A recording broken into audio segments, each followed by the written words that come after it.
Vous avez bien de la chance. Vous allez voir Marius. Avouez qu'à la télévision, les programmes de l'année 60 commencent bien. Et avant de voir Marius, vous allez même avoir l'occasion de rencontrer, là, dans votre salon, dans votre salle à manger, Marcel Pagnol. Monsieur Pagnol, rassurez-moi. Ce que nous allons voir, c'est bien le vrai Marius. Le Marius avec Rému, Pierre Freinet... Charpin, Oran de Mazis et Ali Darouf, C'est ça. qui a été tourné en 1931 au studio Paramount à Joinville. Ce n'est pas l'opérette américaine. Non, pas du tout. D'ailleurs, l'opérette américaine ne sera jamais tournée. Le film que doit faire Logan sera une comédie sans musique. Il va venir tourner à Marseille au mois d'avril. Avec des Français d'ailleurs, avec Maurice Chevalier, Charles Boyer et sans doute Leslie Caron.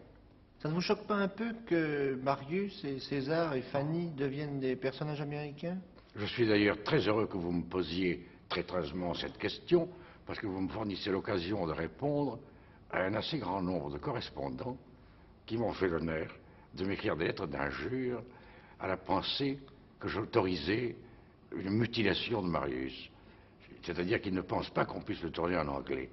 Je tiens à les rassurer tout de suite, ça a déjà été fait. On a fait Marius vers 1936 avec Wallace Beery en anglais. On l'a fait en allemand avec Emil Jannings, qui était d'ailleurs admirable. On l'a refait encore en allemand avec Bassermann. On l'a fait en italien avec De Sanctis. On l'a fait en suédois, enfin on l'a fait dans un certain nombre de langues. Après tout, qu'est-ce que ça peut faire si les gens d'un pays mettent un ouvrage au goût de leur public? Ils ne détruisent pas pour cela l'ouvrage français. J'avais fait cette pièce, moi, pour Marseille. Je ne pensais même pas qu'on pourrait la jouer à Paris. Je l'avais écrite pour le théâtre de l'Alcazar, dont le directeur était Franck. Et lorsqu'il a reçu le manuscrit, Franck m'a téléphoné pour me dire « Tu es un imbécile, il faut faire jouer cette pièce à Paris ». Je l'ai porté à Simone Volterra, qui l'a lu à Léon Volterra, et c'est comme ça que Marius a été créé au théâtre de Paris, le 9 mars 1929, hélas. Pourquoi hélas? Pourquoi? Parce que ça fait plus de 30 ans. Mais on s'en rend pas compte, la pièce est toujours aussi jeune. Oui, mais bon, la pièce est peut-être toujours aussi jeune, mais moi non. Et vous aviez écrit pour Rému un rôle merveilleux, le rôle de César. Ah non, j'avais écrit Panis pour Rému. Tiens. Parce que c'était le rôle du vieil amoureux, et que Rému, précisément, était un homme capable de jouer un amoureux d'un certain âge, comme il l'a fait plus tard dans La femme des boulangers. Mais Rému n'a pas voulu jouer le rôle de Panis, pour une raison à peu près extravagante. Il m'a dit « Je veux être le propriétaire du bar. Ce n'est pas M. Rému qui va rendre visite à M. Charpin, c'est M. Charpin qui doit venir chez M. Rému. » Cette raison était stupide, et pourtant je crois qu'il avait raison, car il a été absolument génial dans ce rôle, qui était au fond le rôle d'un comparse. Ce n'est pas un rôle très important, César.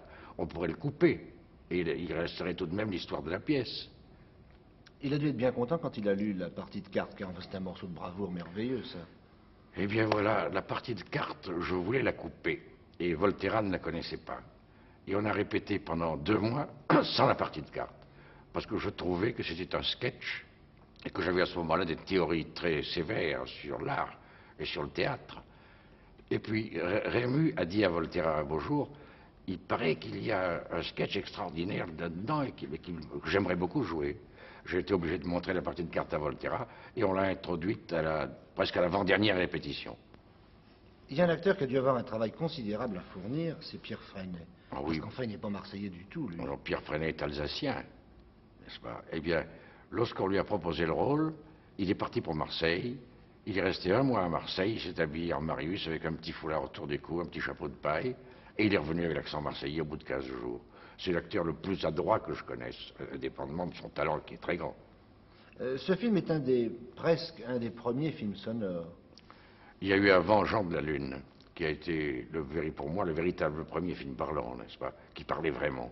Parce qu'avant, il n'y avait que des films avec quelques bruits de cuillère, des bruits de journal, ils appelaient d'ailleurs ça des films sonores. Et Marius a été, comme il disait à cette époque, 100% parlant. D'ailleurs, le film a été tourné par les Américains, mais au studio Paramount à Joinville, que Bob Kane dirigeait à cette époque-là. C'est Alexandre Corda qui est venu tourner. C'est Alexandre Corda qui est venu d'Hollywood pour tourner Marius, et Rému était furieux. Il disait, ils ont fait venir un tartare d'Olivoy pour nous faire un film marseillais.